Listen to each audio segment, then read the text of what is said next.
तुम्ही पाहता एबीपी माझा आणि आता एक मोठी बातमी येते। साखरेच्या दरासंदर्भातली ऊस दराबाबतची बैठक ही निष्फळ झालेली आहे। साखर कारखानदार एफआरपी एकरकमी देण्याबाबत ठाम असल्याचं समजतंय, तर राजू शेट्टी यांनी 3200 दर द्यावा यावर ती ठाम असल्याचं समजतंय। चंद्रशेखर खोले आमचे प्रतिनिधी आपल्याला अधिक माहिती देत आहेत। चंद्रशेखर, नम्रता, यावेळच्या ऊस गळीत हंगामात ऊसाची पहिली किती उचल यावरून निर्माण झालेली ही कोंडी आज फुटण्याची शक्यता होती।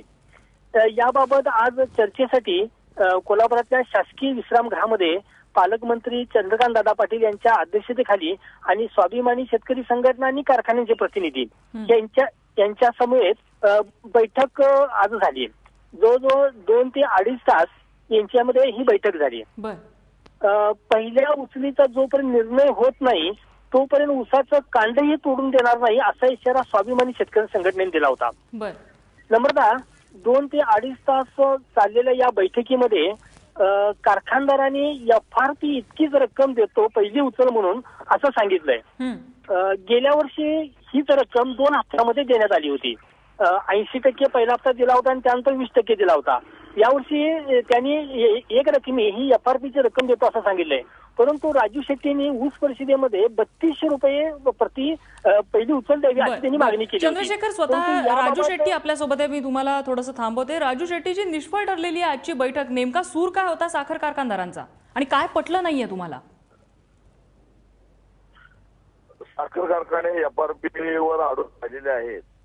आम्ही मात्र ठामपणानं सांगितलं की यावर्षी साखरेला चांगला भाव असल्यामुळं राज्य बँकेनं साखरेच्या पोत्याचं मूल्यांकन चांगलं घसघशीत 3200 रुपये केलेलं आहे। तेव्हा पहिली उचल ही एफआरपी पेक्षा जास्त असावी आमची मागणी 3200 रुपयाची आहे।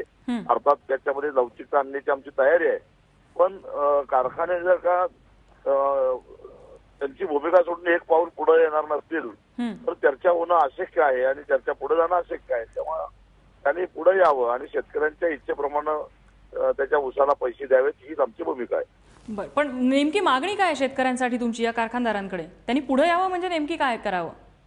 नाही, आम्ही मागणी केली आहे की सांगली कोल्हापूर या परिसरामध्ये साखरेचा उतारा जास्त असल्यामुळं जवळपास 1 टन ऊस गाळल्यानंतर 125 किलो साखर तयार होते किंवा 130 किलो साखर तयार होते। तेव्हा या परिसरातल्या उच्च प्रतीच्या ऊसाला किमान 3200 रुपये पहिली उचल मिळावी ही एक माफक अपेक्षा आहे। या ठिकाणी ऊसाची उपलब्धता असल्यामुळे कारखाने पूर्ण क्षमतेने म्हणजे 150 दिवस गाळप करणार आहेत, त्यामुळे त्यांचं अर्थकारण हे फायद्याचं असणार आहे।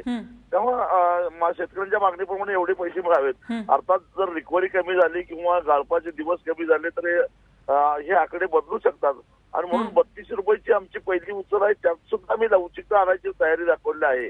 परंतु साखर कारखानदार मात्र एफआरपी ला चिकटून राहिले आहेत, त्यामुळे चर्चा पुढे जात नाही। बरं, ठीक आहे, आपण अपेक्षा करूया की पुढच्या बैठकीमध्ये यावरती काहीतरी तोडगा निघेल, कारण शेतकऱ्यांच्या दृष्टीने अत्यंत महत्त्वाचं आहे। राजू शेट्टी, धन्यवाद, तुम्ही एबीपी माझ्याकडे आपली प्रतिक्रिया नोंदवली त्याबद्दल।